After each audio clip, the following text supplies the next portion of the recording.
Idol madla, nakakahanga, may mga hawak, gandang linyada. Ika'y inspirasyon kung bakit hanggang ngayon ako'y palaging kumakarera.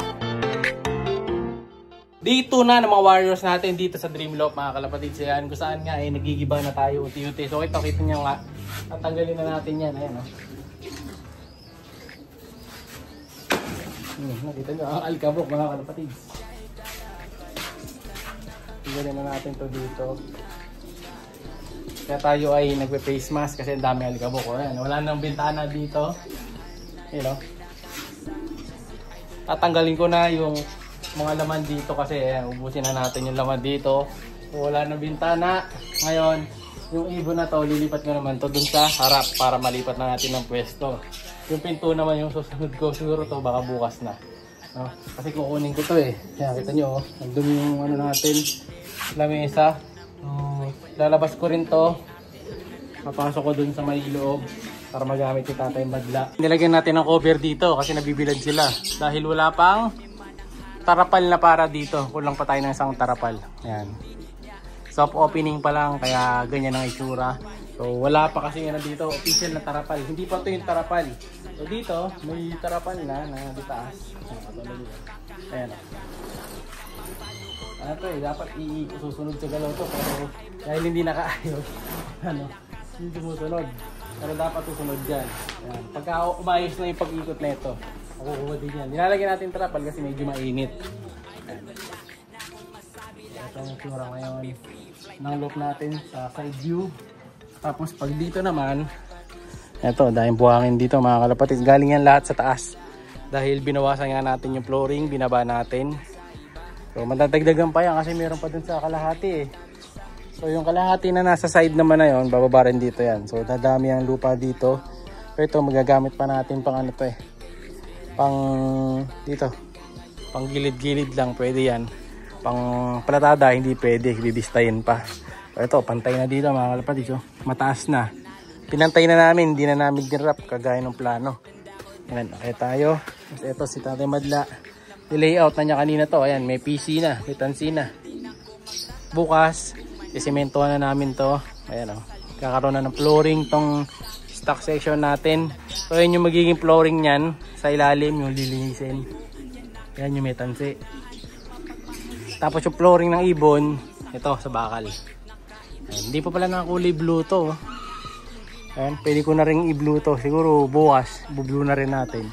Tapos lalagyan ko rin mga bulkasil yung mga butas-butas. Kasi tumatagas yung ano eh. Tubig galing sa taas eh. Tapos yung mga ibababa ako mga bakal din doon sa kabila. Oh, abangan niya. Marami pa tayong ano eh. Mga project na gagawin dito. Talagang hindi pa tapos. Halos, ano pa talaga to. Isang buwan pa natin gagawin to. Kasi nga, unti-unti lang. Pero dito, kita nyo naman. Oh, ayan na. Ganda na mga kalapatid.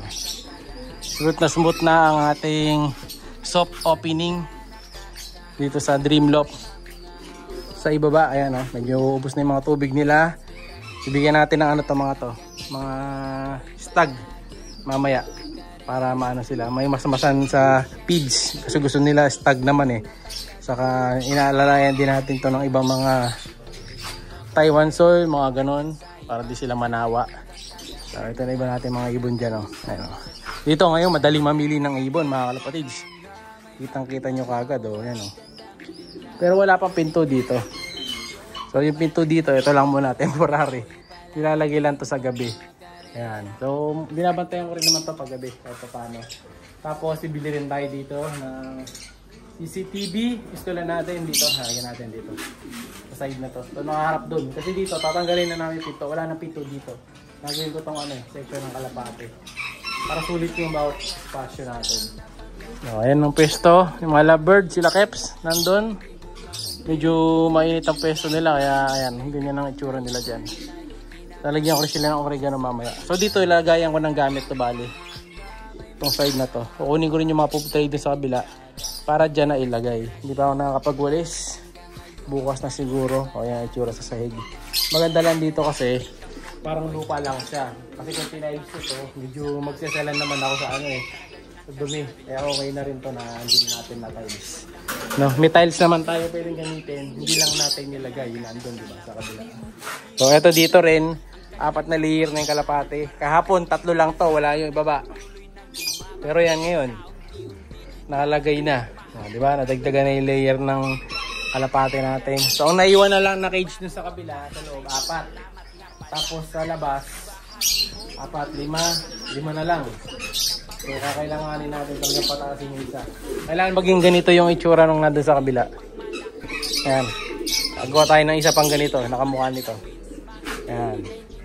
Na ilalagay siguro natin dito, sa side na to. Or dito. Depende. Pwede rin pala single, no? Kasi pala yung single dito. Pang single na dito yung cage. So, kaso 3 hanggang 4 lang na cage ang malalagay. Patayo. Oh, pwede pala patayo dyan. 4.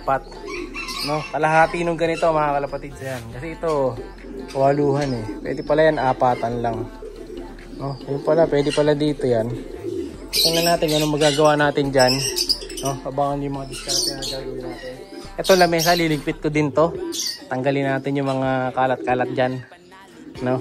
Kasi gagamitin ko na itong mesa na to bilang lalagyan ng mga patukaan saka mga pang-ready ng mga gamit ko. Ayan. Sa langgam naman, hindi na magkakalanggam dito. Basta alaga lang sa balata yun. Bubuhusan lang natin yung site. Hindi na magkakaano dito. Langgam, maiwasan natin.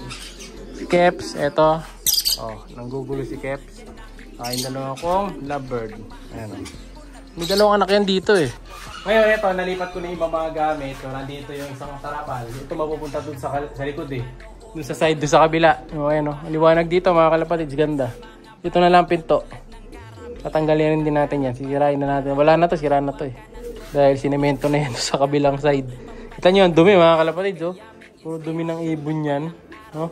So lahat naman to, may paggagamitan yung mga bato na yan mapupunta sa gilid eh.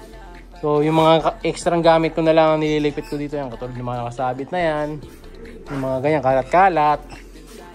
Ito yung mga yung router ng wifi ko. Yan, may cruise pa tayo doon. Kasi ito yung ano natin, radyo syempre, pang entertainment. Ayun, ang dami rin alikabok, pinagtanggalan natin ng breeder mga kalapatid. So, di ba? Oh, ito na lang next niyan, next project. Malapit na to. May evacuate na rin natin sila dito. Nabukasan na nga yung cage nito mga kalapatid. So, ayan. Wala na yung 2 cage doon. So, 4 na lang na cage to. So, mawawalan na rin ng laman to. Kasi, ito, break na.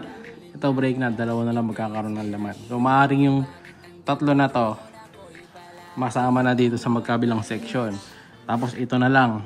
No? So, hindi ko lang malipat yung mga kalapati dito kasi, ano ba to? Wala na silang tubig. Wala nang tubig mga kalapatid. Uhaw na to.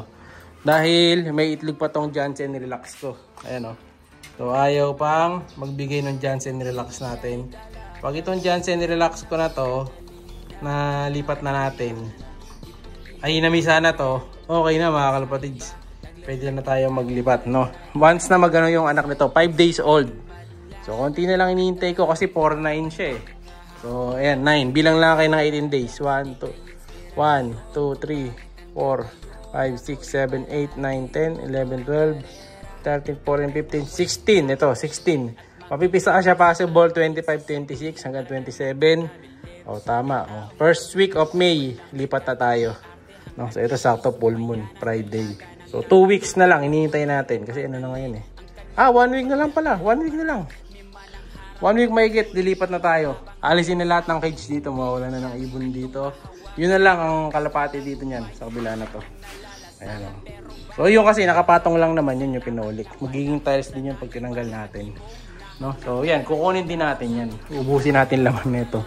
Ito wala nang laman, nakakalat na lang dito. Ligpit-ligpit na lang ako para matapos na yan. Ito rin tatanggalin ko na ng mga to. Ayan, tatanggalin ko na rin to yan. Para medyo mas presko na. Yan, gigibayin din to lahat mga kalapatids. Ano namin to? Ating bahay namin to dito. Kung lumaki sa bahay na to, patanggalin natin. Ayan, itong daming kalat to. Mamayang gabi ko na ayusin yung iba dito. Yung iba dito tatapon ko na. O, ayan. Para matapos na yung mga pinag-aayos natin dito. No? Saka yung mga di kailangan, tapon na. Para di tayo parang chunk-chunk dito sa loob. No?